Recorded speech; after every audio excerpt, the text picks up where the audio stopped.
Hi everyone. Um, Today we are going to start with requirement 9, which is physical security.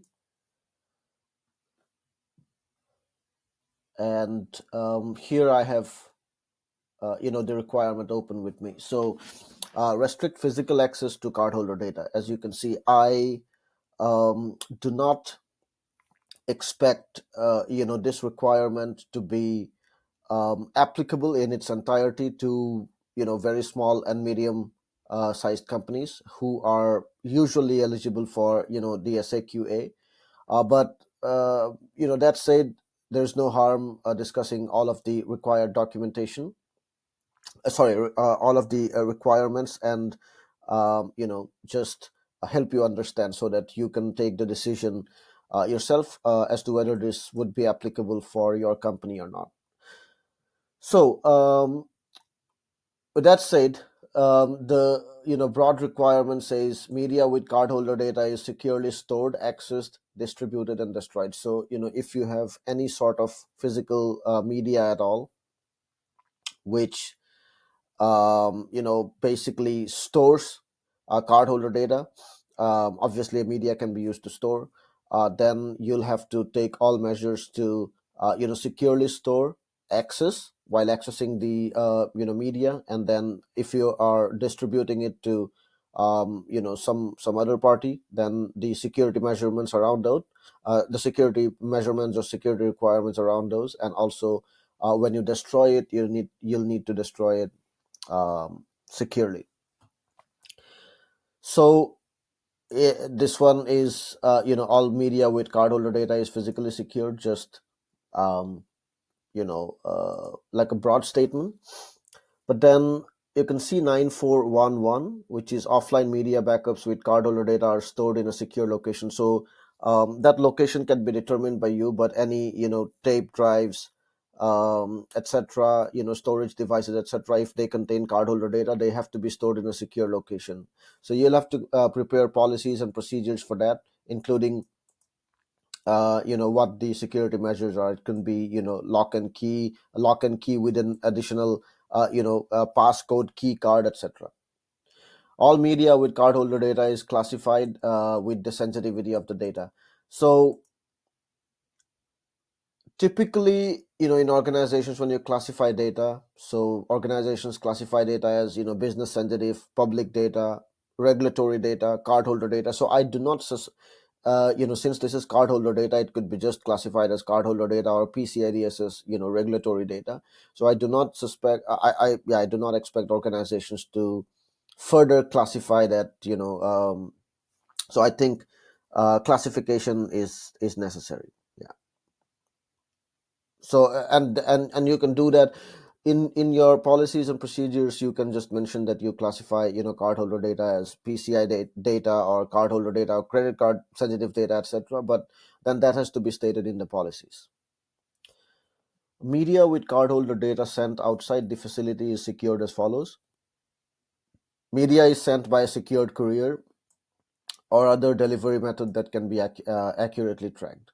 So yeah, you can see, I think this is very self explanatory.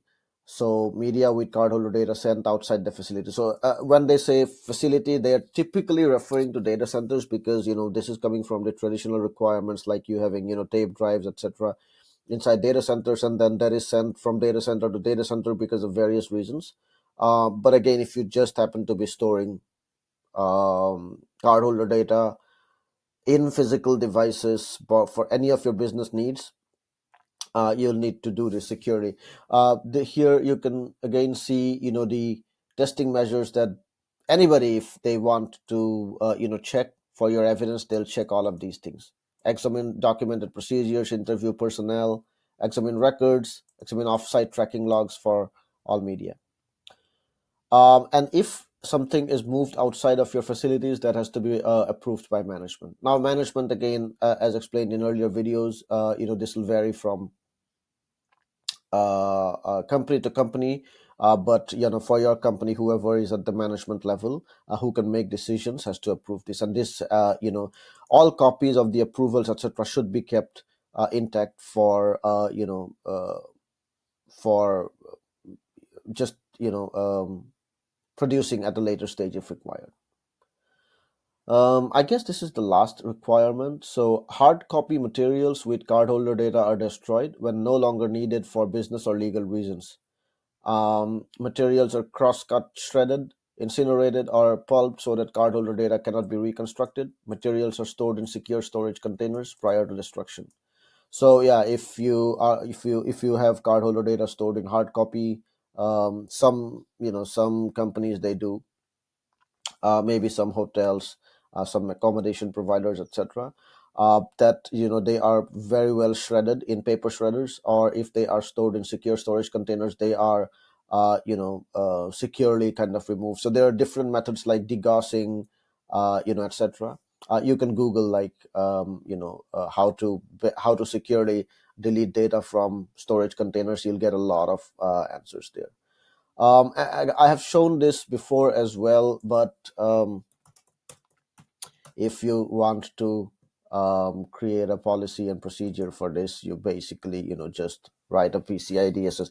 Just write your company name, address. Name, address, number of employees, briefly your business context, etc., and just write a policy for my company based on the details above for requirement 9 from SAQA, and it will spit out the entire policy. Sorry, I forgot to mention of PCI DSS. Let's stop it here.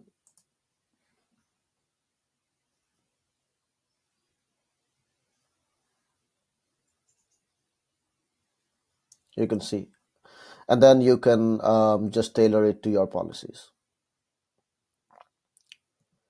That's it. The physical security control is relatively easy, and most of the times it's just not applicable. So it will be all this not applicable, not applicable, not applicable.